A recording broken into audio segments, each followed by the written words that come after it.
Bismillah, walhamdulillah, wa syukurillah ala ni'matillah. Wassalatu wassalamu ala sayyidina Muhammad ibn Abdillah wa ala alihi wa sahbihi wa man tabi'u nasr wa wala. Qala hawla wa la quwata illa billah, ma ba'du. Yang sama-sama kita muliakan, hormati orang tua kita, Bapak Jamal. Mudah-mudahan beliau selalu sehat walafiat, panjang umur. Allah mudahkan rezekinya, Allah mudahkan urusannya, Allah jadikan keturunannya keturunan yang soleh soleha, dapat meneruskan perjuangan ya beliau, kakek beliau ya Kong Haji Hatim. Mudah-mudahan Allah ijabahkan di waktu di acara yang mulia ini, yaitu Maulid Sayyidina Muhammad SAW. Pertama-tama dan yang paling utama, tiada kata dan bahasa yang pantas untuk kita uraikan di malam ini kecuali untayan tasyakur yang teramat mendalam atas kehadirat ilahi Rabbi Rabb. Alhamdulillah, hingga kini beliau masih tetap berkenan kepada kita, menganugerahkan aneka macam nikmat, cucuran ragam rahmat, sehingga alhamdulillah kita bisa kembali duduk bersama-sama. Ya, biasanya kita ini ngaji ya, ini kita setahun sekali mengadakan Maulid Sayyidina Muhammad SAW dengan penuh semangat dan cinta. Masya Allah. Salawat juga salam semoga diberikan selalu kepada junjungan kita, pimpinan kita Sayyidina Muhammad SAW. Nabi Muhammad SAW itu beliau adalah seorang yang maksum. Jadi beliau itu dipelihara oleh Allah Subhanahu wa taala, baik perbuatannya, perkataannya maupun hatinya, oleh Allah Subhanahu wa taala. Wa ma yantiqu anil hawa in huwa illa wahyu yuha. Ya. Artinya apa tuh? Ya. Nabi itu ya bicara berdasarkan wahyu. Maksudnya apa? Ada ulama menafsirkannya itu adalah anan Nabi sallallahu alaihi wasallam maksumuna anil khata'i ya fima yuballighuna anillahi ta'ala minallahi ta'ala. Jadi ada yang berpendapat bahwasannya itu maknanya bahwasannya Sayyiduna Muhammad sallallahu alaihi wasallam beliau dimaksum, dijaga daripada kesalahan, baik ucapannya maupun perbuatannya, dijaga oleh Allah Subhanahu wa taala. Andai kata ada yang salah, langsung ditegur. Seperti kejadian Sayyiduna Muhammad SAW ketika beliau diminta oleh sahabat beliau, ya, sahabat ini punya ayah orang munafik ya. Abdullah bin Ubay ya, bin Abdullah bin Salul ya, gombongnya munafik ya. Diminta oleh sahabatnya ya, yang dimana Nabi itu orang yang sangat nggak enakan. Nabi itu orang yang sangat cinta, kita aja kagak enak. Sahabat kita dekat sama kita, yang sering bantuin kita, minta tolong sama kita, nyolatin. Kayaknya kita nggak enak nggak sholatin ya. Nabi sholatin. Akhirnya ketika Nabi sholatin, ditegur sama Sayyidina Umar bin Khattab, ditarik. Jangan sembahyang. Oh, mau sembahyang juga. Sembahyangin juga, ditegur sama Allah Subhanahu wa taala. Artinya Pak, Nabi selalu dalam penjagaannya Allah Subhanahu wa taala. Sedangkan kita ya, kita ini masih diselimuti ya oleh musuh-musuh kita. Ya, oleh musuh-musuh kita. Musuh kita itu ada yang namanya nafsu, ada yang namanya dunia, ada yang namanya setan, setan jin, ada namanya setan manusia. Saya pengen bicara tentang nafsu aja nih. Satu udah banyak banget nih. Setan ya apa? Nafsu. Kata ulama, kita ini harus keluar daripada sifat kemanusiaan kita. Karena dengan kita keluar daripada sifat kemanusiaan kita, maka kita akan mudah daripada memenuhi panggilan Allah Subhanahu wa ta'ala. Sifat kemanusiaan kita itu apa? Nafsu. Kita mesti keluar dari ini. Jadi jangan sampai kita dilabeli oleh nafsu. Maka kalau kita berusaha dengan sungguh-sungguh, insya Allah Allah akan berikan keinginan kita keluar dari nafsu. Wallazina jahadu fina lanahdiyannahum subulana. Kalau kita benar-benar tuh pengen jalan di jalan Allah, aku yakin insya Allah Allah akan berikan jalan kita. Kita pengen keluar dari nafsu, biar apa? Biar kita mudah memperkenankan, mudah menerima panggilan Allah Subhanahu wa ta'ala. Salat malam mudah, salat isyraq mudah, salat duha mudah, salat qobliyah ba'diyah mudah, salat witir mudah, salat wajib di awal waktu, salat wajib berjamaah mudah.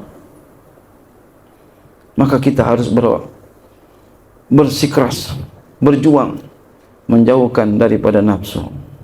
Keluarin tuh nafsu kita dari diri kita. Maksudnya apa? Tundukin nafsunya. Aturan nafsunya amarrah bisu, ya dikit-dikit menjadi lawamah, dikit-dikit menjadi ya mulhamah, dikit-dikit menjadi ya lama-lama jadi apa? Mutmainah. Paling tinggi menjadi nafsu kamilah, ya, sempurna. Berusaha semaksimal mungkin keluarin nafsu kita. Biar apa? Biar mudah tadi ibadah kepada Allah Subhanahu wa ta'ala. Kata ulama apa? Ukhruj min awsafi basyariyatika wa an wasfin linida'il haqi mujiban wa min hadrati qariban. Ukhruj min awsafi basyaratika, keluarlah engkau daripada sifat-sifat kemanusiaan engkau. Wa an wasfin, dan daripada sifat munakidin yang bertentangan li ubudiyatika, bagi kehambaan engkau kepada Allah Subhanahu wa ta'ala. Supaya apa? Litakuna linida'il haqqi munadiyan, litakuna linida'il haqqi mujiban wa min hadrati qariban, supaya engkau mudah memperkenankan panggilan Allah Subhanahu wa ta'ala, dan supaya engkau dekat daripada hadratnya Allah, supaya kita ini merasa diberikan rasa oleh Allah Subhanahu wa ta'ala hadirnya Allah, diberikan rasa Allah lagi ngawasin kita. Berusaha semaksimal mungkin, jauhkan nafsu kita, rubah nafsu kita. Iya, dibuang kagak bisa, karena nafsu ini ada di dalam diri kita. Karena memang kita mesti pakai nafsu memang. Ibadah mesti pakai nafsu. Kalau nggak pakai nafsu lemas juga. Ada ibadah yang nafsu kita selaras. Iya. Apaan? Nikah ya. Memang nikah dasarnya ubah. Kayak kalau kita niatin, kita cukup, umurnya udah cukup, biayanya udah cukup, ya, maka ini menjadi suatu ibadah kita, keinginan kita untuk nikah. Itu mesti pakai nafsu. Makanya disarankan kalau kita pengen nikah itu agak jauh, jangan dekat. Ya. Dalam kitab Fathul Mu'in jangan dekat, agak jauh hubungan keluarganya. Kalau bisa jangan misanan, cari misanan supaya duitnya kagak kemana-mana katanya.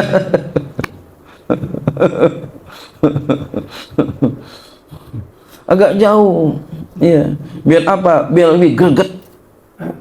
Iya.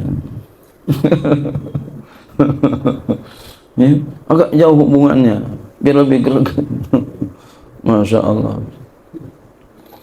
Oh, jadi itu mesti pakai nafsu tuh, nafsunya yang baik, Ya, jadi biar apa? Biar nanti diberikan oleh Allah anak yang soleh, pintar. Kalau lemas ya, anak lu lemas banget. Iya dulu lagi tidur mulu. Biar gagah bikinnya. Iya, biar gagah bikinnya. Sembayang dulu, sembayang wudu, sembayang bismillah. Masya Allah. Ya, agama itu mengajarkan itu. Kalau pengen laki, bagaimana mestinya? Lakinya lebih gagah lagi. Ya, pengen perempuan, perempuannya lebih gagah lagi. Ini ada keterangan itu dalam ya tafsir Ibnu Katsir. Ya. Jadi nafsu enggak mesti kita buang, maksudnya kita rubah. Sama dengan kuda. Kuda kalau nafsunya dihilangin nggak bisa lari. Jadi kuda dari Sumbawa kita bawa kemari, kita latih. Ya, 3 bulan insya Allah setiap hari dilatih berubah. Jinak. Jinak. Ya. Bagaimana supaya jinak itu? Berusaha. Bahkan ada sapi yang garang. Berusaha dia supaya jinak bagaimana? Tanduknya dipotong. Nah, pokoknya bagaimana rasanya supaya jinak. Begitu pula nafsu. Bagaimana supaya nafsu kita bisa kita kendalikan. Biar apa? Tadi litakuna ya linida'il haqqi ya mujiban, supaya engkau ya mudah memperkenankan panggilan Allah Subhanahu wa taala.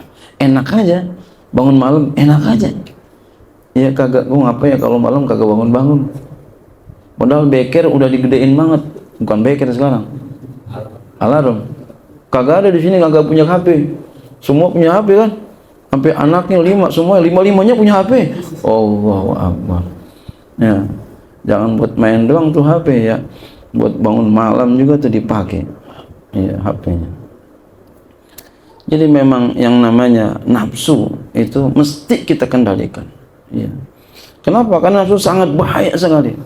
Nafsu ini adalah sumber kita berbuat maksiat. Nafsu ini sumber kita berbuat maksiat. Pokoknya kita berbuat maksiat. Gara-gara nafsu maksiat kita kerjain. Kata ulama apa? Aslu kulli maksiatin wa ghaflatin wa syahwatin ar-ridha 'anil nafsi. Begitu pula sebaliknya, taat begitu juga sama. Nafsu. Aslu kulli ya. Aslu kulli taatin wa yaqazatin wa ifatin adamu ridha minka anha. Sebaliknya. Jadi pokok atau sumber, boleh juga begitu kita artikan. Setiap maksiat, sumber setiap goflah, ya, lalai. Kalau maksiat itu kita ngelawan Allah. Ya. Fima yukhalifu ya, fima yukhalifullah. Pada apa yang kita melawan Allah, bertentangan kepada Allah. Baik yang Allah perintahkan maupun yang Allah larang. Itu maksiat. Jadi maksiat itu kita ngelawan Allah. Kan kurang ajar banget ngelawan Allah. Kita ngelawan baba kurang ajar nggak? Oh, baba kita lawan kurang ajar. Kita dibohongin aja sama anak, kesel banget. Iya. Itu kagak nurut sama kita, beliin ke warung, enggak ini lagi begini repot banget. Sentil juga loh. Ini Allah dilawan. Allah dilawan kan kurang ajar. Jadi maksiat itu adalah ngelawan Allah. Udah begitu ngelawannya pakai nikmat yang Allah bagi. Kayak kita ya bawa umpama udah bagi itu motornya, dibagi duitnya. Ya Allah, jangan sampai ngelawan, disuruh aja sama orang tua, kagak mau, orang tua sakit banget hatinya. Bagaimana kalau ngelawan? Pakai nikmat, pakai sesuatu yang diberi oleh orang tua. Sakit banget tuh orang tua tuh. Masya Allah. Apalagi Allah Subhanahu wa ta'ala. Kurang ajar banget tuh kalau kita berbuat maksiat. Maka oleh karena itu berusaha kita hilangkan nafsu, tundukin nafsu kita. Ya, biar jangan sampai kita berbuat maksiat. Walaupun kita nggak bisa berhindar daripada maksiat, paling kagak kita bisa mengurangi, mengendalikan. wa ghaflatin, dan sumber setiap daripada ghaflah itu lalai itu lupa dari Allah Subhanahu wa taala, enggak ingat Allah. Ingatnya mau senang-senang, lihat orang kalau joget bagaimana? Apa yang diingat? Wah, begini-begini. Wah, asik. Ingat Allah apa enggak? Ngambang. Kadang uniknya kita lagi dalam keadaan sholat lupa sama Allah. Begitu ya. Padahal 5 menit doang. Padahal 5 menit doang lupa sama Allah, nggak bisa konsentrasi. 5 menit apa 7 menit? Cakap banget tuh ya, 5 menit juga masih lupa sama Allah. Ya, musolli para zuhri al-barakatin selakin baca dan la ilaha Allahu akbar, khusus tuh di situ. Ya, baca doa iftitah. Ya, Allahu akbar. Ingat. Kunci motor tadi kelupaan tuh gimana ingat. Langsung buyar. Insyaallah. Nih, kenapa? Lantaran ada maksiat. Wa syahwatin syahwat, keinginan-keinginan yang membuat kita lupa kepada Allah Subhanahu wa taala. Asalnya apa nih? Ya. Ini adalah asalnya ar-ridho anin nafsi, ridho daripada nafsu kita. Kita selalu memperturuti nafsu kita. Kita turutin nafsu kita. Nafsu itu kayak anak kecil. Anak kecil. Diumbar. Maka itu punya anak itu, ya punya anak itu Pak harus pintar-pintar mengatur. Emang iya anak nggak boleh nggak boleh main? Kalau menurut saya anak itu mesti disuruh main. Waduh.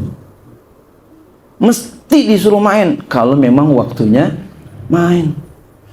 Dan jangan disuruh main kalau bukan waktunya main. Umur SD waktu main, kasih dia main. TK, makanya orang TK kan sekolahnya apa dikatakan sekolah main. Itu gurunya pinter ya, ini nggak TK nih, santai-santai. Emang itu begitu, ilmunya begitu. Suruh main, biar dia main lu. Jangan orang disuruh belajar mulu. Gak boleh belajar mulu. Boleh cakep belajar mulu, tapi juga karena apa? Dikasih juga anak itu umurnya umur main, dikasih umur main dia. Biar ada waktunya main, ntar waktunya belajar, waktunya istirahat. SD umurnya main, tapi juga jangan main mulu, itu. Ada waktunya, dan juga lihat kepada siapa. Kenapa? Umur main kita gunakan untuk umur main, untuk kita gunakan untuk main. Jangan sampai umur waktu belajar dia main. Waktu SD kita suruh belajar, terus nggak boleh keluar-keluar, disekep terus di rumah. Ketika SMP waktu belajar kita suruh belajar, dia main.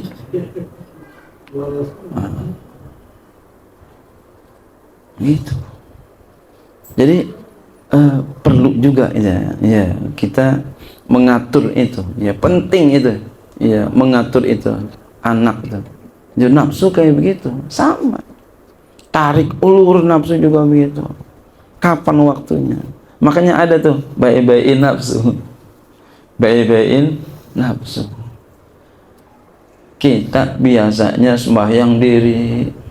Kan kalau sembahyang diri pahalanya lebih banyak. Ya, baca Quran sembahyang diri pahalanya 100, duduk 50. Ini kalau sholat sunat ya. Ya, kalau sholat wajib nggak mampu berdiri boleh duduk, karena apa? Sakit, pahalanya sama tetap. Ya, 100 juga tuh baca Qurannya. Ya, tapi kalau umpama dia sholat sunat ya, berdiri mampu, duduk mampu, dia sholatnya duduk aja, pahalanya 50. Itu pahala apa? Pahala baca Al-Qurannya. Saya pengen duduk aja dah. Biasanya sholatnya sebelum zuhur 4 rakaat berdiri, habis zuhur 4 rakaat berdiri. Salat sunat qabla zuhri, salat sunat ba'da zuhur. Biasanya berdiri karena lagi malas, daripada kagak sama sekali, ya udah baik-baikin nafsu, salatnya sambil duduk. daripada kagak sama sekali. Itu namanya baik-baikin nafsu. Jadi kadang nafsu dibaik-baikin sepanjang jangan ada melakukan yang diharamkan oleh Allah Subhanahu wa taala. Iya. Jadi boleh, silakan. Asal jangan ada yang haram. Kemudian wa aslu kulli ta'atin, ya, wa yaqazatin, asal setiap taat, ya, taat itu menuruti perintah Allah Subhanahu wa taala dan menjauhi larangan Allah Subhanahu wa taala, namanya taat. Kemudian wa yaqazatin, dan kesadaran, sadar kita Allah Subhanahu wa taala mengawasi kita. Ini Allah lagi ngawasin kita, sadar kita. Iya, sadar. Allah lagi diawasin, dilihatin kita. Yang lagi sholat, lagi puasa, dilihat sama Allah. Lagi zikir, dilihat sama Allah. Lagi maksiat, dilihat sama Allah. Kayak kita lagi di atas, ya, orang lagi di bawah. Dia nggak tahu kalau kita di atas. Kita lihatin. Dia ngambil punya kita. Kita ngancam dari atas. Awas lu. Marahnya bukan main kita tuh. Ngancam-ngancam. Ya Allah lebih dari itu. Lebih dari itu. Tahunya lebih dari itu. Dilihatin sama Allah. Allah tahu tuh luar dalam kita. Tangan kita Allah tahu bergeraknya. Hatinya Allah tahu juga. Hati kita pengen apanya. Allah lagi ngeliatin kita. Dikasih kesadaran kita. Kemudian apa lagi? Ya, wa'ifatin, apik. Dalam fikih apik, ya, dalam syariat pengertiannya apa? Yang umumnya kita apik, ya, kita, ya, menjauhkan daripada segala, menjaga kita dari segala yang diharamkan oleh Allah Subhanahu wa taala dan juga yang dimakruhkan. Kita sejauh-jauhnya apik. Apa nih? Bisa kayak begini, adamu ridho minka anha, tidak ridho, ya, engkau daripada nafsu. Jadi kalau kita enggak ridho sama nafsu, insya Allah kita bisa taat sama Allah Subhanahu wa taala. Mudah aja tuh kita. Sembahyang malam mudah. Udah bangun aja gampang banget, ya Allah. Apalagi begadang malam umpama, masya Allah gampang. Puasa gampang banget. Kan ada orang ngalamin puasa susah banget. Lu nggak perlu gampang banget sih puasa. Padahal puasa Senin Kamis doang. Ini orang puasanya setiap hari, ngapa gampang banget ya? Masya Allah. Ini pokoknya apa? Dia selalu mengendalikan nafsunya. Dan ibadah-ibadah yang lainnya. Dan kata ulama juga, itu nafsu itu kalau dimaksiat itu tampak jelas. Artinya kelihatan kita. Nafsu itu menguasai kita di maksiat kelihatan. Tapi aneh kenapa ketika kita lihat ini nafsu, ngapa kita kerjain juga? Tanggung biarin dah. Allahu Akbar. Padahal jelas kita tahu ini nafsu, ngapa kita kerjain juga? Allah.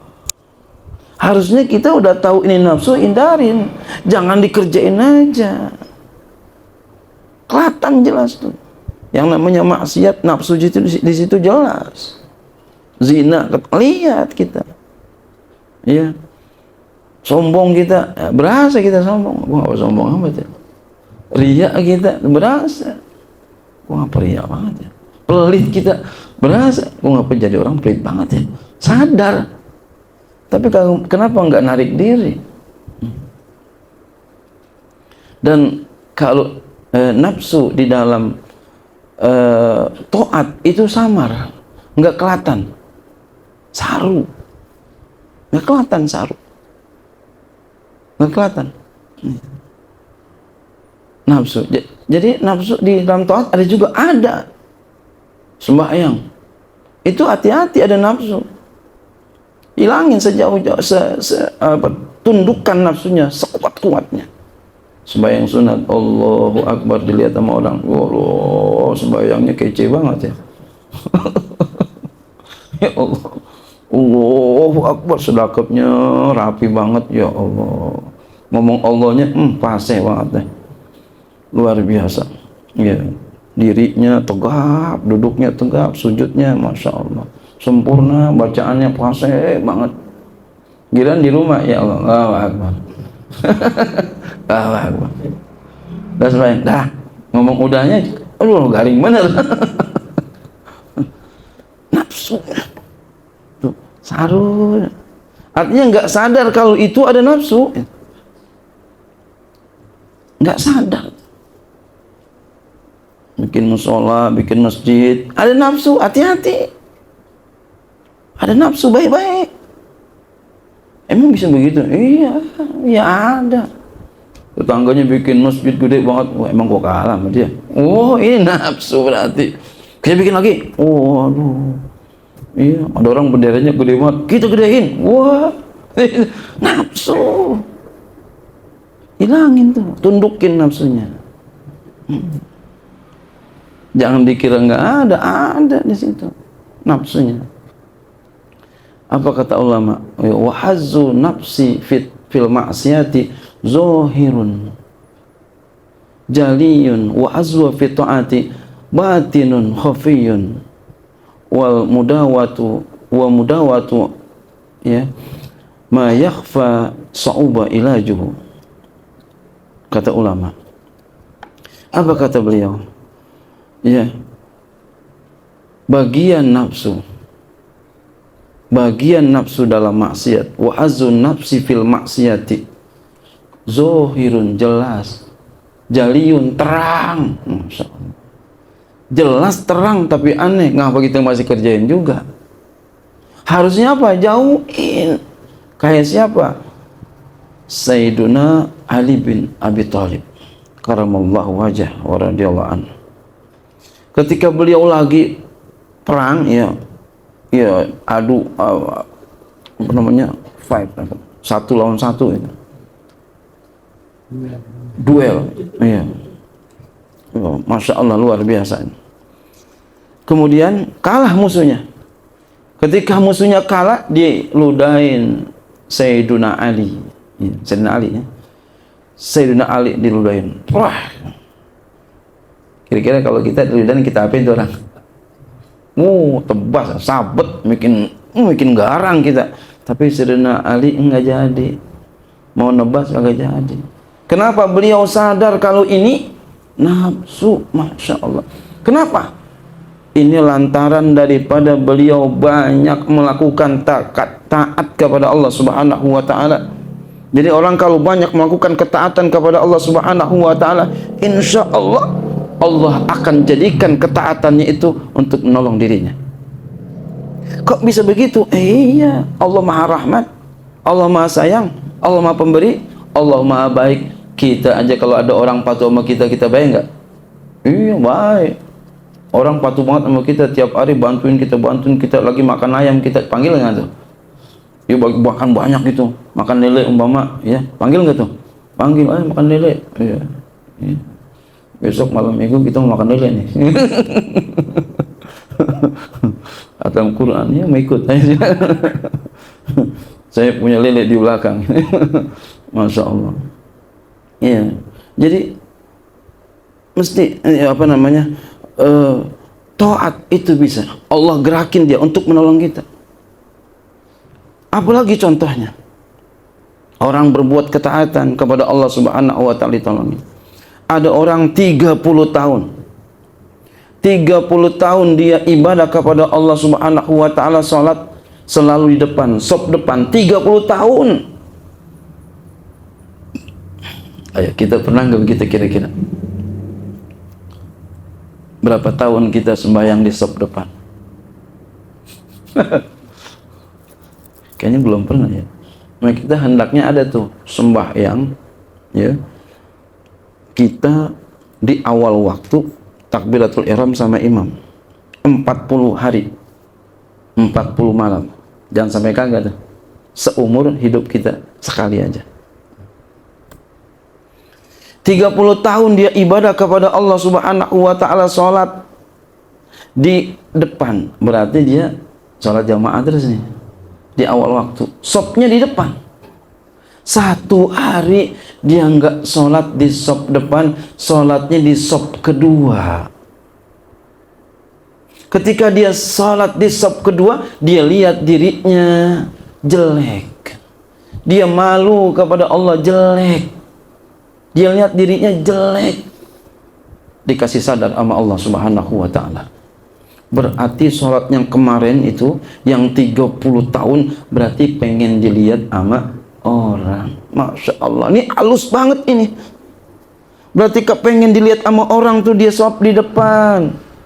Pengen dikata wah, pengen dikata hebat, sembahyangnya jamaah, sembahyangnya selalu terdepan. Nangis kepada Allah Subhanahu wa ta'ala, minta diikhlasin yang dulu. Ya Allah, maafin saya ya Allah, saya pengen diikhlasin yang dulu ya Allah. Masya Allah. Kenapa nih diberi sadar satu keistimewaan yang Allah berikan kepada orang ini, diberikan taufik oleh Allah Subhanahu wa ta'ala, sadar kalau yang 30 tahun kemarin adalah itu kesalahan, riya. Allahu Akbar. Coba kalau kita begitu, sadar gitu. Kalau dibilang dia marah nggak? Telak pinggang. Apa lu kata? Yang lu tahu hati gua. Subhanallah. Biasanya nyumbang, banyak nyumbang. Ya. Satu saat pendapatnya nggak dipakai. Kata dia, bang, apaan? Pendapat gua nggak dipakai. Ngapain amat gua nyumbang lagi? Boga.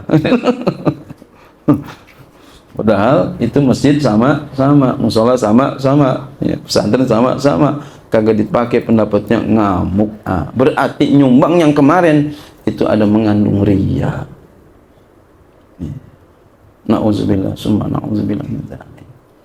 Jadi amal perbuatan bisa itu Allah berikan dia sebagai hadiah buat dia, orang itu menolong dirinya. Apalagi contohnya lagi, ada dulu kita pernah lihat cerita yang sangat, kisah yang sangat masyhur kita dengar dalam kitab apa? Ditulis dalam kitab Imam Bukhari, ya, Sahih Bukhari ada, di Riyadhus Shalihin juga Imam Nawawi beliau mengutipnya. Ada 3 orang, ya. Ada 3 orang. Allah Subhanahu wa ta'ala takdirkan orang itu, ya, masuk ke dalam gua. Ketika masuk ke dalam gua, ya, ditutup guanya sama batu, ketutup sama batu. 3 orang ini bingung bagaimana caranya untuk bisa keluar daripada batu ini. Batu besar menutupi gua. Masya Allah. Nih kalau kita ini cerita kalau bahwasanya amal ibadah kita itu Allah bisa berikan itu jadi satu penolong kita, baik dunia maupun akhirat. Jadi belum di akhirat, di dunia udah ditolongin. Amal yang pertama, orang ini yatafa'ul bil amali salih, bil a'mali salihah, dengan amal yang saleh, dia tafa'ul. Amal yang pertama, orang ini, ya, dia punya ibu, ya, punya ibu, selalu dia berikan susu setiap hari. Satu saat ibunya ketiduran, satu saat dia kemalaman sehingga ibunya ketiduran. Dia datang, ibunya udah tidur, ibu sama bapaknya datang, dibawain susu. Ibunya udah tidur, tapi beliau enggak berani untuk kasih minum susu ibunya yang lagi tidur. Enggak berani bangunin ibundanya tercinta untuk kasih susu. Kalau kita bangunin jangan, mak bangun mak. Allahu Akbar. Enggak mau bangunin, takut mengganggu ibunya. Air susunya ditaruh dekat kakinya. Diceritakan dalam Sahih Bukhari, ditaruh dekat kakinya, anaknya ngerembingin aja, nangis aja, minta susunya, tapi enggak dikasih sama orang itu, sama bapaknya. Subhanallah, karena cinta sama orang tua. Udah pagi-pagi baru, Masya Allah, dia berdoa, ya Allah, sekira haitsuma qala, ya Allah, andai kata engkau ridha dengan amalku ini ya Allah, engkau catat amalku ini termasuk amal yang ya karena engkau, yaitu ikhlas karena Allah Subhanahu wa taala, tolong bukakan pintu gua ini yang tertutup oleh batu besar ini ya Allah. Dibuka, kebuka, tapi belum bisa keluar. Krek, mungkin bunyi begitu lah ya. Yang kedua, jadi udah keluar tuh, apa namanya, bergerak tuh, lantaran apa? Amal soleh, subhanallah. Yang mana? Yang ikhlas. Makanya kita jangan sampai kita beramal kagak ikhlas. Jangan sampai ada setitik pun kita punya amal yang kagak ikhlas. Kenapa? Rugi. Ruginya banget. Coba pikirin amal kita yang ikhlas yang mana ya? Ada nggak amal kita yang kagak kepengen dilihat sama orang? Ingat. Yang ingat yang mana? Yang ingat yang dilihat orang apa yang kagak lihat orang? Sekalinya ikhlas kagak kelihatan hari Jumat. Tong.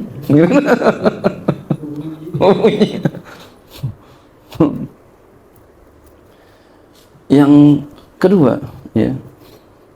Orang ini punya saudara perempuan, misalnya anak pamannya.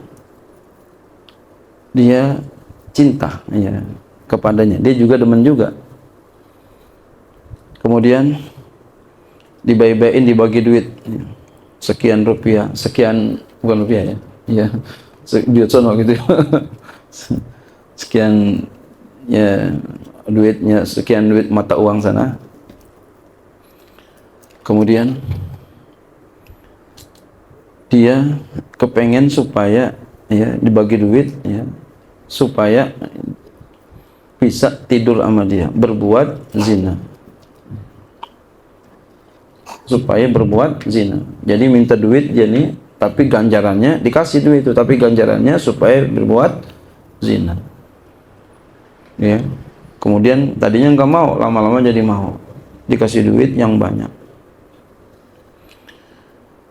Ini kalau dalam Bukhari nggak disebutin duitnya berapa, di dalam riwayat yang lain disebutin berapa. Kita nggak usah sebutin aja deh ya. Pokoknya banyak duitnya. Akhirnya mau dikasih duit, akhirnya mau berbuat zina. Ketika pengen berbuat zina, diceritakan dalam Sahih Bukhari, pahanya udah, maaf ya, ini 17 tahun ke atas nih. Udah bahasanya udah tinggal nibrak doang, udah kayak apa? Kalau bola tinggal sepak doang masuk, gol langsung dah. Ya, enggak ada kipernya di situ, udah gol.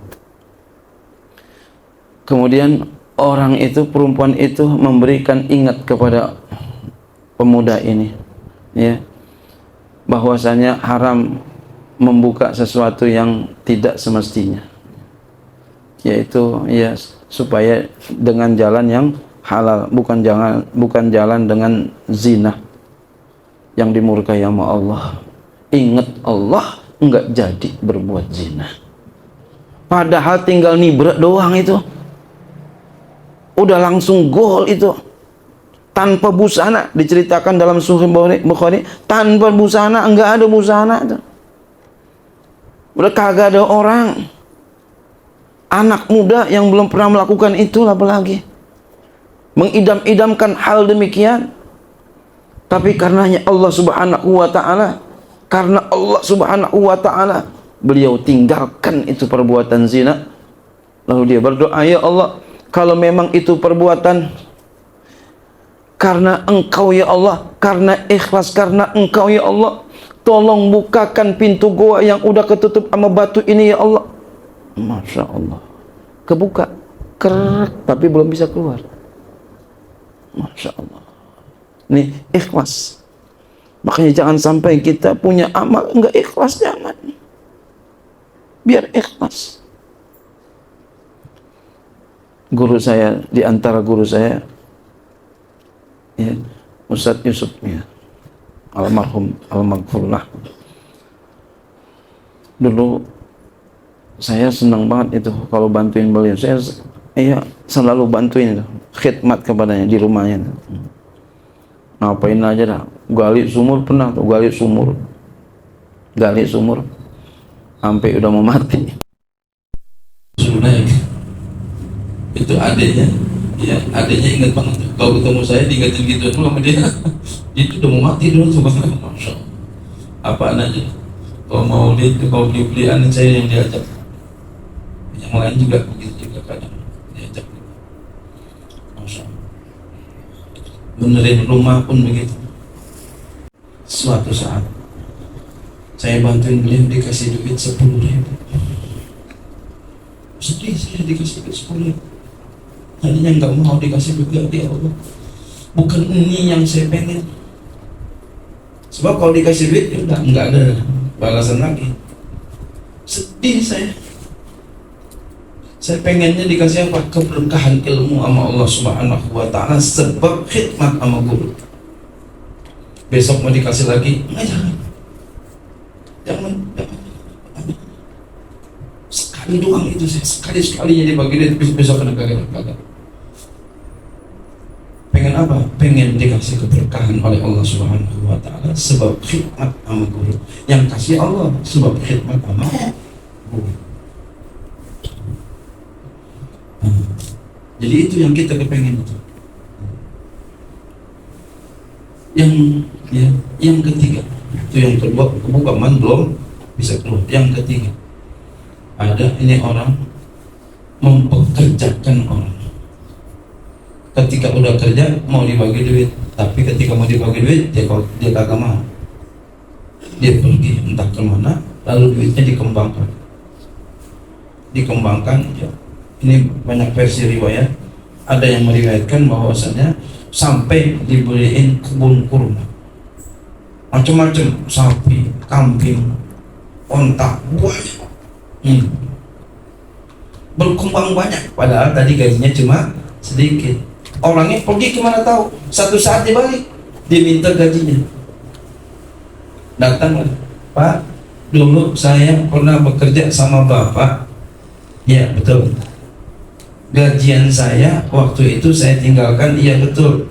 Sekarang saya butuh Pak, saya mau minta. Boleh nggak Pak? Oh boleh. Mana dia? No.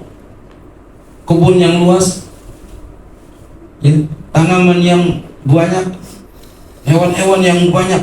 Jangan main-main Pak. Jangan bercanda, saya beneran. Saya juga beneran. Subhanallah, dikasih semuanya. Kira-kira kita begini. Waduh. Berdoa, ya Allah, kalau memang itu engkau anggap sebagai, engkau hitung sebagai amal, karena engkau ya Allah, ikhlas karena engkau ya Allah, bukakan pintu ini ya Allah. Pintu gua ini yang ketutup sama batu, buka ini ya Allah. Akhirnya dibukain, kebuka baru bisa keluar. Subhanallah. Masya Allah. Ini apa yang tadi saya katakan, bahwasanya amal soleh bisa Allah Subhanahu wa Ta'ala jadikan itu untuk menolong orang itu, bukan hanya di akhirat, di dunia juga. Dan juga hikmahnya tadi, jangan sampai kita punya amal kagak ikhlas, sekecil apapun usahakan supaya ikhlas. Lagi-lagi jauhin nafsu, maksudnya tundukin nafsu kita yang tadinya amarah bisu, ya taikin dikit-dikit, ya, menjadi ya mulham, ya, jadi lama-lama menjadi apa? Lawamah. Jadi menjadi apa? Mutmainnah, terus sampai ke atas, ya, kamil, sempurna. Berusaha semaksimal mungkin supaya kita bisa begitu. Bagaimana? Di antaranya dekat sama orang yang dekat sama Allah. Dekat sama orang yang dekat